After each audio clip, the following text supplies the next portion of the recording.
Durante 3 años, una pareja desató una ola de crímenes que conmocionó a China. Sus movimientos eran calculados, sus ataques precisos y el miedo que generaban parecía no tener fin. La historia podría sonar a ficción, pero fue demasiado real.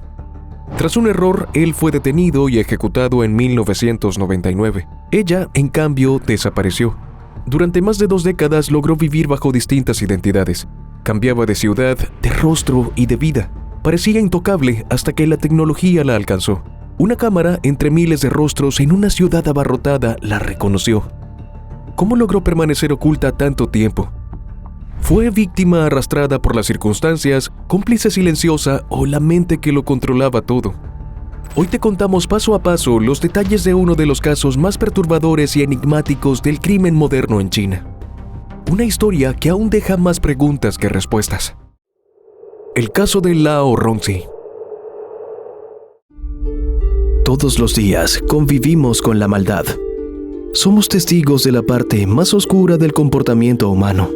El sufrimiento provocado por un individuo a otros es algo latente en nuestra sociedad.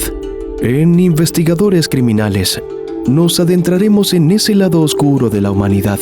Traeremos a la pantalla los más perversos crímenes y trataremos de entrar en la mente de esos seres que cometen los más terribles actos. Yo soy Carlos y el día de hoy te traigo otro caso más. Lao Rongzi nació el 25 de diciembre de 1974 en Yuyuan, provincia de Jiangxi, en China, en un hogar de clase trabajadora que reflejaba las dificultades de una nación en transición. Su padre era guardia de seguridad en un depósito de petróleo y su madre una trabajadora familiar de la empresa, dedicada a tareas domésticas para los empleados. Como la menor de 5 hermanos, Lao creció en un entorno austero pero estable, donde la educación era un pilar fundamental. Su infancia transcurrió entre los patios de la escuela, rodeada de libros y lecciones que alimentaban su curiosidad. Desde pequeña mostró una inteligencia y un encanto que la distinguía, aunque sus hermanos notaban una frialdad emocional en ella. En 1989, a los 15 años, se graduó de la escuela secundaria con excelentes calificaciones, destacándose como una estudiante modelo. Fue admitida en el colegio normal local, donde se capacitó como maestra de preescolar, graduándose en 1992 a los 18 años. Al año siguiente comenzó a trabajar como profesora de chino en la escuela primaria de una compañía, enseñando a niños de bajos recursos con una autoridad que impresionaba a sus colegas. Su personalidad era seductora y calculadora, capaz de manipular situaciones sociales a su favor, aunque algunos la describían como distante. Para ese momento, con 19 años, la vida personal de Lao era convencional, soltera, sin hijos y enfocada en su carrera docente. Sin embargo, todo cambió cuando conoció a Fa Zijin, un joven de 29 años quien se presentó como dueño de una empresa de transporte. Fa nació el 1 de octubre de 1964 en Yuyuan, en el distrito de Xunyang, en una familia que alguna vez había sido acomodada, pero que en su infancia estaba sumida en la pobreza. Su hogar ancestral estaba en Henan, pero sus padres se habían establecido en Yuyuan, viviendo en una casa de apenas 30 metros cuadrados junto a un baño público, recolectando ceniza y madera para calentarse en invierno. Su padre era tirador de carros, entregando productos a mercados locales, y su madre vendía té para sostener a la familia. Fa era el menor de 7 hijos, 4 varones y 3 mujeres. Su infancia estuvo marcada por la necesidad económica y el caos familiar. En 1979, su padre se ahogó mientras nadaba en un río, dejando a la familia en una situación aún más precaria. Poco después, su madre sufrió un accidente automovilístico que la dejó con secuelas en la cintura, aumentando la carga sobre los hijos.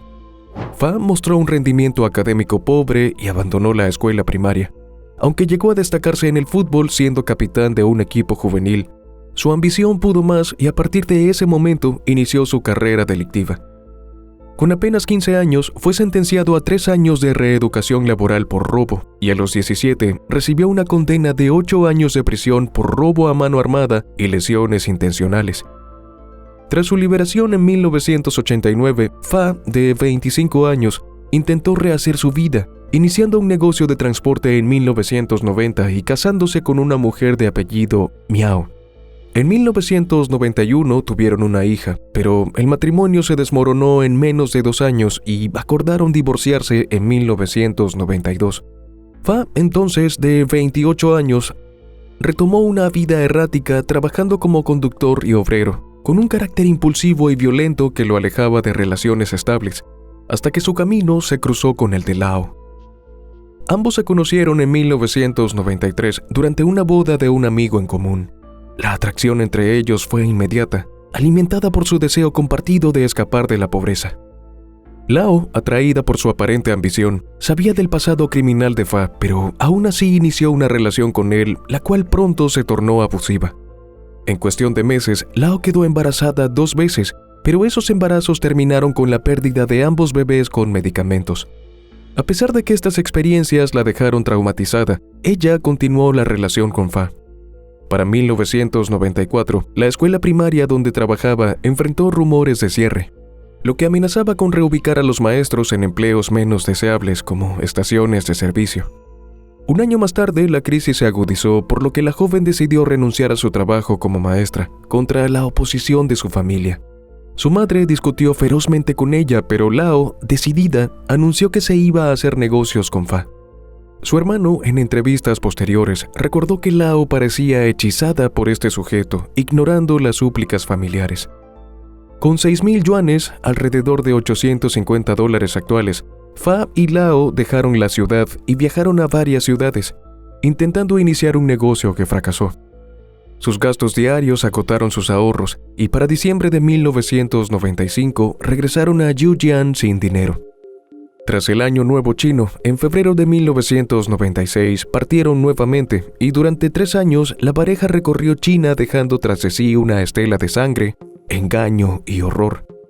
Unidos por una relación sentimental y criminal, protagonizaron una serie de crímenes, robos y plagios que estremecieron al país. La historia de cómo la policía fue desentrañando este caso se convirtió en una de las investigaciones más complejas y mediáticas de la década. Todo comenzó a mediados de 1996, cuando la pareja llegó a Nanshan. Allí, Lao alquiló un apartamento con la tarjeta de identidad robada a una mujer llamada Chen Jia y comenzó a trabajar como acompañante en un club nocturno. No pasó mucho tiempo para que la chica se acercara a su primera víctima. Se trataba de Sean Kiji, un gerente general de 35 años de una empresa de ventas de aire acondicionado que también dirigía un hotel. Sean, casado y con una hija pequeña, se dejó seducir por el encanto de Lao, cuyo esquema criminal conocido como trampa de miel consistía en atraer a hombres adinerados en clubes nocturnos, mientras Fa, haciéndose pasar por su esposo, los robaba y en algunos casos raptaba para exigir rescates. Lo cierto es que Lao identificó a Sean como el blanco perfecto y la mañana del 28 de julio la mujer lo citó para verse en su apartamento alquilado. Una vez allí, Fa apareció sosteniendo un puñal y lo ató con cuerdas. Luego, lo obligó a decirle su dirección antes de asfixiarlo con un cable y cortar su cuerpo, empacándolo en 4 bolsas de basura. Esa misma noche, la pareja se fue a la casa de Cheon y obtuvo acceso usando las llaves de la propia víctima. La esposa de este hombre, Sang Lee, de 28 años, y su hija de 3 años, Lin Xuan, estaban dormidas. Fa las despertó, robó a la mujer amenazándola con un puñal y luego ató a la madre e hija mientras saqueaba el apartamento durante las siguientes horas, dejando a Lao vigilando. Fa las intimidó aún más al mostrarle las bolsas de plástico que contenían, entre otras partes del cuerpo, la cabeza de su esposo. Después les quitó la vida a ambas. En el caso de la niña, la sofocó con una cuerda, mientras que a la madre la apuñaló y la asfixió. Antes de irse, la pareja robó varios objetos de valor, dinero en efectivo y algunos bonos, cuyo monto superaba los 135,000 yuanes, alrededor de $19,000 actuales. Los cadáveres de madre e hija fueron dejados en una bañera junto con algunas partes del cuerpo de Sean, mientras que otra parte de los restos del hombre fueron dejados en 2 bolsas de basura negras junto a un contenedor de basura de la comunidad. 2 días después, estos restos fueron encontrados por los vecinos, que notaron un olor a podrido que emanaba de las bolsas y alertaron a la policía. Los cuerpos de su esposa e hija fueron hallados dentro de su casa, la cual estaba revuelta y llena de sangre. La Oficina Municipal de Seguridad Pública abrió una investigación por robo y homicidio.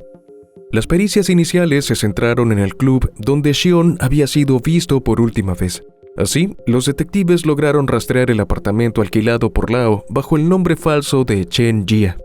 Aunque la policía logró identificar a la pareja y se emitió un aviso de búsqueda el 18 de agosto de ese mismo año, el caso se estancó por falta de testigos y evidencia forense limitada sin ADN avanzado.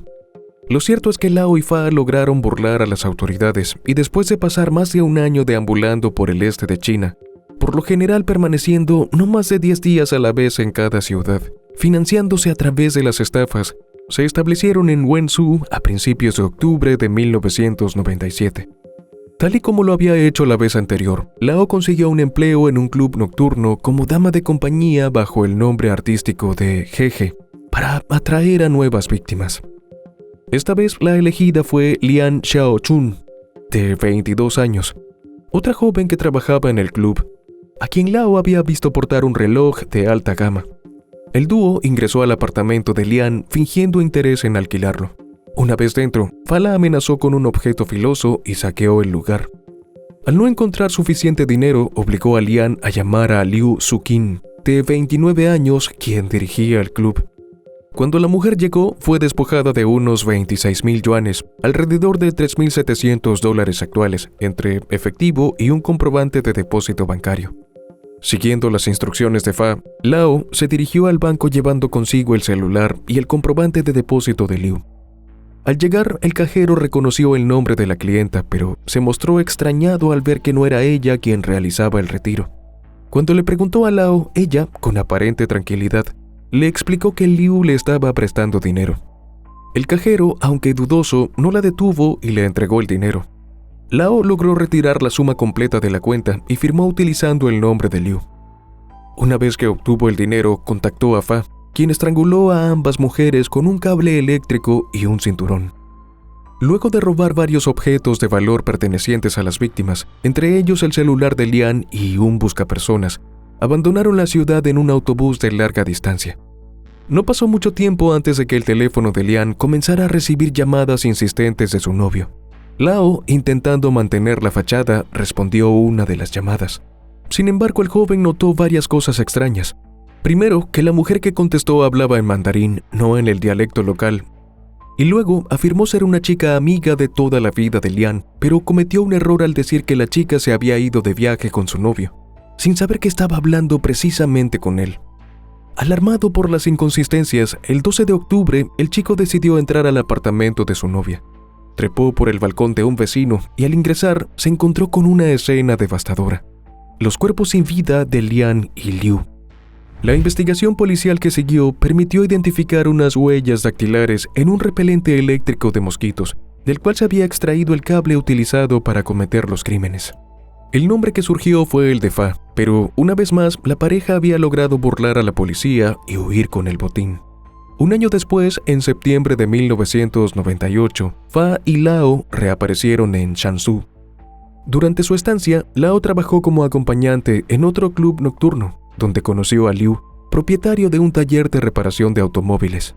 Lao hizo todo lo posible por convencerlo de que la acompañara a su casa. Finalmente, una noche alrededor de las 11:30, el hombre accedió y entró con ella en el apartamento. Apenas cruzó la puerta, Fa lo atacó por sorpresa, clavándole un puñal en el pecho. Una vez reducido, Lao lo ató a una silla con alambre, inmovilizando sus brazos y piernas. Durante todo el proceso, la pareja apenas intercambiaba palabras. Su coordinación era silenciosa y casi instintiva. Fa revisó sus pertenencias, tomó las llaves del automóvil y se marchó, llevándose también dinero en efectivo que había dentro del vehículo. A la mañana siguiente, Fa obligó a Liu a llamar a su esposa. Siguiendo las instrucciones, ella acudió a una parada de autobús designada con 70,000 yuanes, casi $10,000 actuales en efectivo, con la intención de encontrarse con Lao. Fa le advirtió a la mujer que si Lao no regresaba en un plazo de 2 horas con el dinero, acabaría con la vida de su esposo y huiría. Lao tomó un taxi junto a la esposa de Liu y regresaron al apartamento. Al ver a su esposo amordazado y atado, la mujer entregó el dinero sin resistencia. Fa la ató también y le tapó la boca. Después de una breve conversación entre Fa y Lao, esta última se marchó con el dinero. 10 minutos más tarde, llamó a Fa para confirmar que había escapado sin problemas.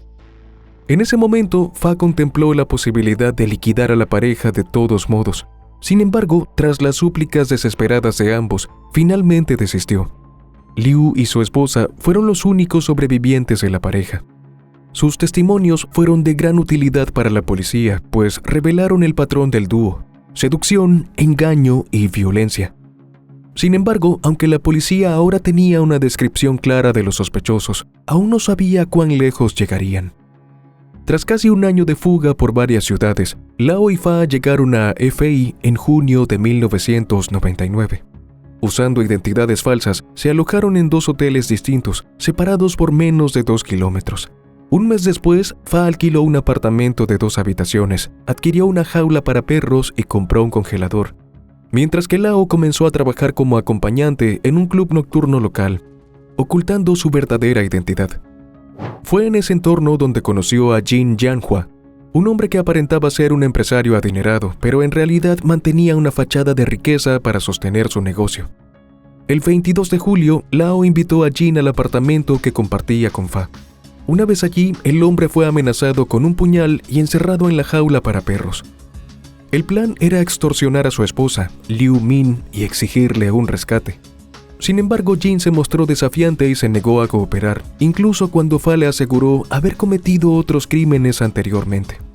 Para demostrar que no mentía, Fa salió a la calle y convenció a un carpintero de 33 años, Lu Son-min, de que acudiera al apartamento para reparar una ventana.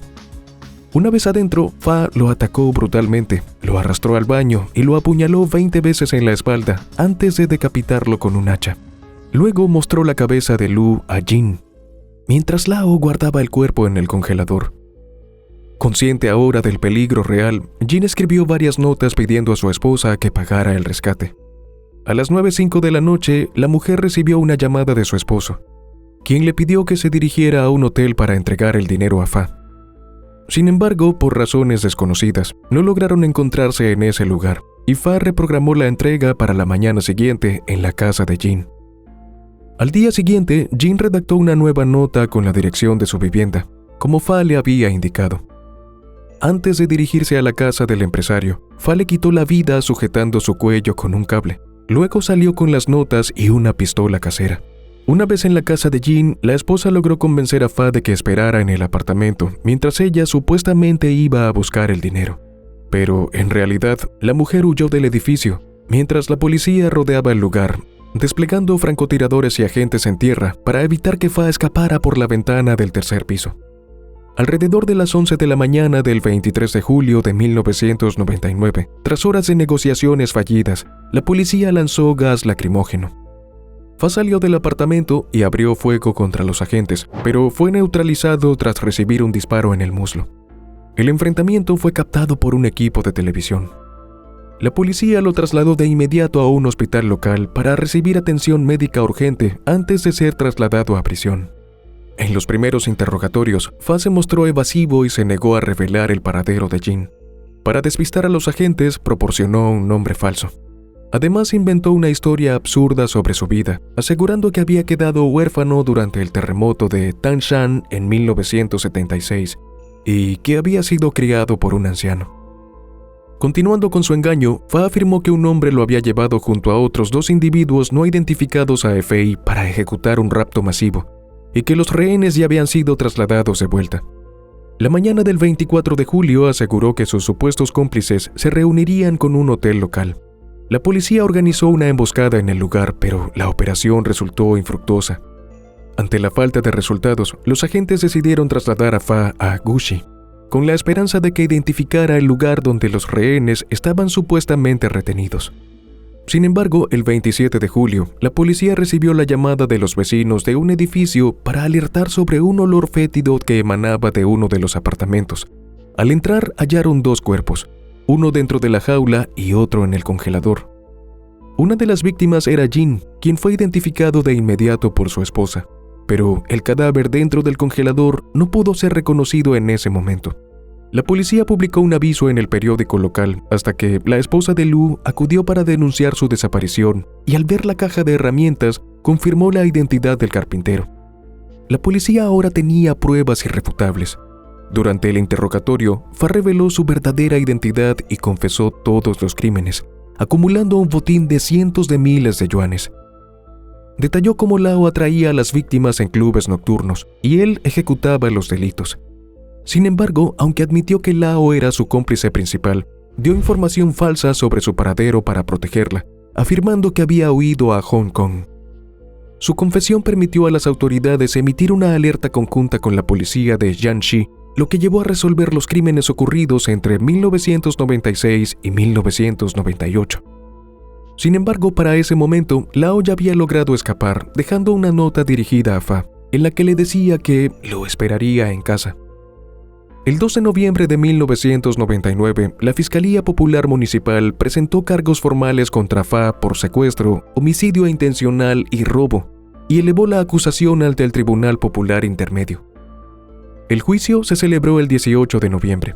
Durante la audiencia, Fa intentó justificar sus actos, alegando que robaba a los ricos para ayudar a los pobres. Más adelante se retractó de su confesión inicial, asegurando que Lao no tenía relación alguna con los crímenes y que él actuaba solo. Incluso afirmó ser un asesino a sueldo contratado por un empresario taiwanés.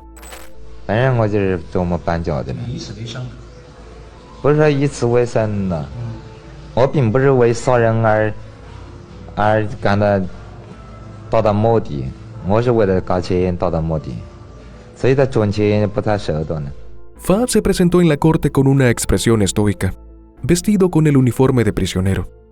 El tribunal presentó evidencias como las autopsias de las víctimas que confirmaron estrangulación y desmembramiento, y testimonios de sobrevivientes y testigos que describieron el esquema de trampa de miel.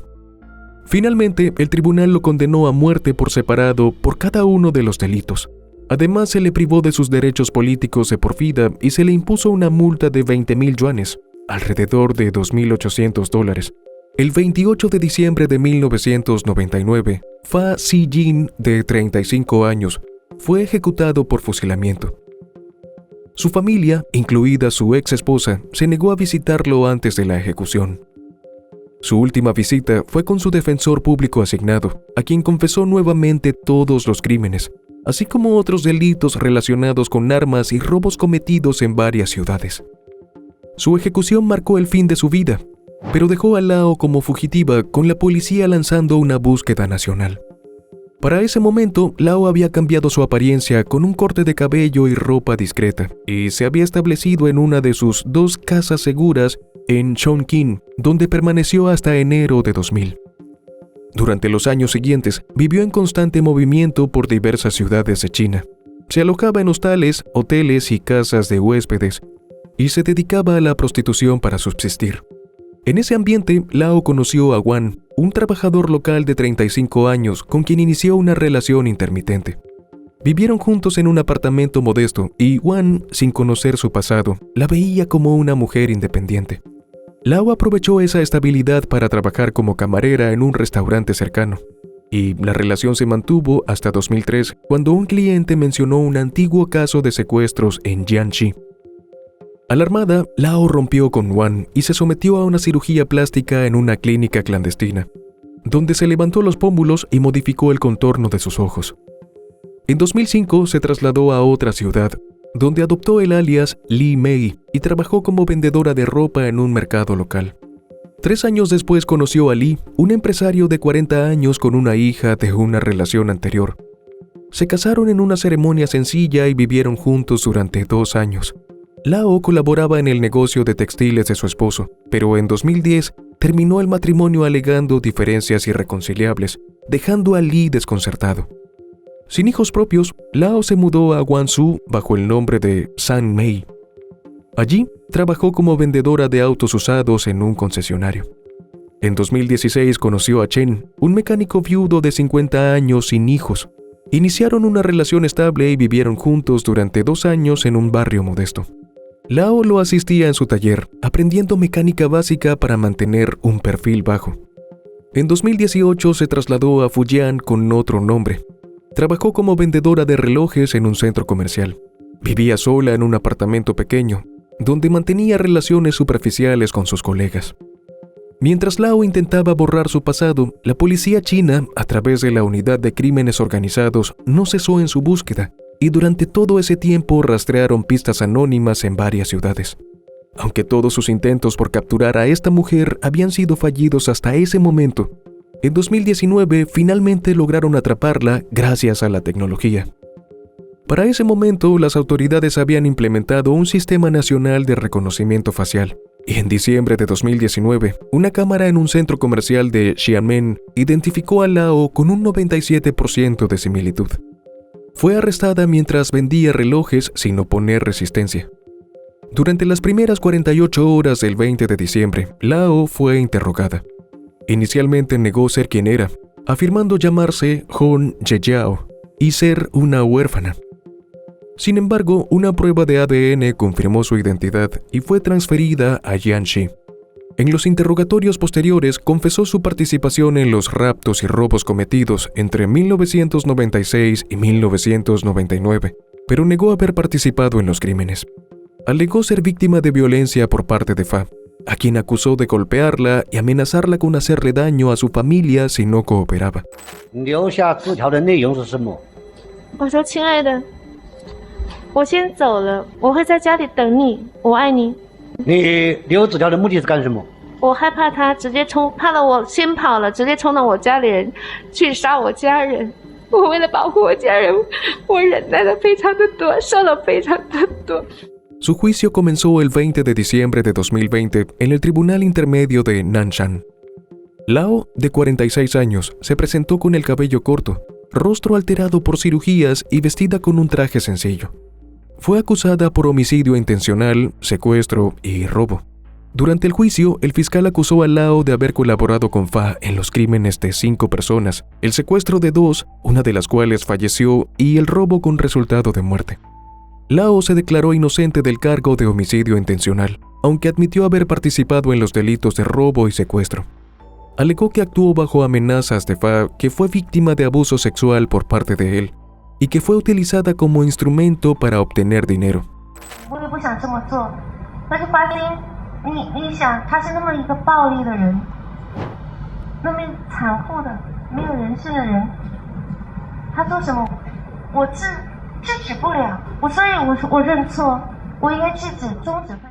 En el tribunal, la mujer pidió disculpas a las familias de las víctimas y expresó su disposición a compensarlas, aunque solo contaba con pocos ahorros.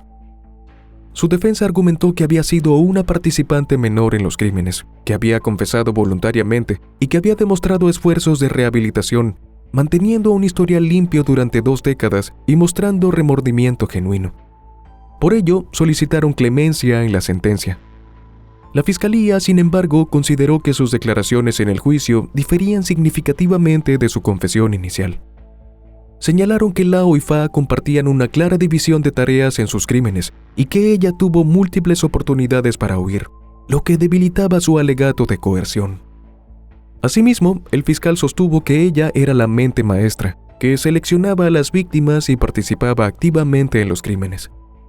Destacó su falta de arrepentimiento y pidió una condena severa. Las familias de las víctimas también rechazaron sus disculpas y exigieron la pena de muerte. En septiembre de 2021, el Tribunal Popular Intermedio emitió el veredicto de primera instancia. Lao Ronsi fue condenada a muerte por múltiples delitos, privada de sus derechos políticos de por vida y despojada de todos sus bienes personales. Aunque en ese momento no tuvo derecho a apelación inmediata, el Tribunal Superior aceptó un recurso interpuesto posteriormente. Sin embargo, el tribunal fue suspendido temporalmente en abril de 2022 debido a la emergencia sanitaria mundial. La audiencia se reanudó en agosto de ese mismo año y el 30 de noviembre de 2022, el tribunal ratificó la sentencia de muerte. La decisión fue enviada al Tribunal Popular Supremo para su revisión. Finalmente, un año después, en la mañana del 18 de diciembre de 2023, Lao Ronsi, de 49 años, fue ejecutada por inyección letal. Su muerte cerró un caso que se extendió por 27 años, dejando a su familia en silencio y a los allegados de las víctimas con una mezcla de alivio con furia. Al final, la justicia la alcanzó, pero las preguntas que dejó tras de sí siguen resonando. ¿Fue víctima de manipulación o una mente calculadora que supo jugar con el tiempo y el anonimato? ¿Y ustedes qué opinan? Los invitamos a dejarnos sus comentarios. Y bueno, querida audiencia, hasta aquí una investigación más. ¿Qué opinan del caso de hoy? Nos gustaría mucho leer sus comentarios, ya que su opinión sobre los casos es muy importante para nosotros. Recuerden siempre hacerlo con el máximo respeto posible, tanto para la víctima como para los demás espectadores y nosotros que los estaremos leyendo. Antes de irte, deja tu me gusta y suscríbete si aún no lo estás. Tampoco te olvides de compartir este video si crees que a alguien que conoces le pueda interesar. Nos vemos hasta otra investigación criminal.